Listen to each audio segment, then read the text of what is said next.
ചെങ്ങന്നൂരിൽ സ്കൂൾ ബസ്സിന് തീപിടിച്ചു. മാന്നാർ ഭുവനേശ്വരി സ്കൂളിന്റെ ബസ്സിനാണ് തീപിടിച്ചത്.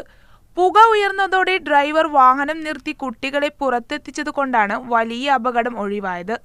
പിന്നീട് ബസ് പൂർണ്ണമായി കത്തി നശിച്ചു. ബസ്സിൽ 17 കുട്ടികളുണ്ടായിരുന്നു.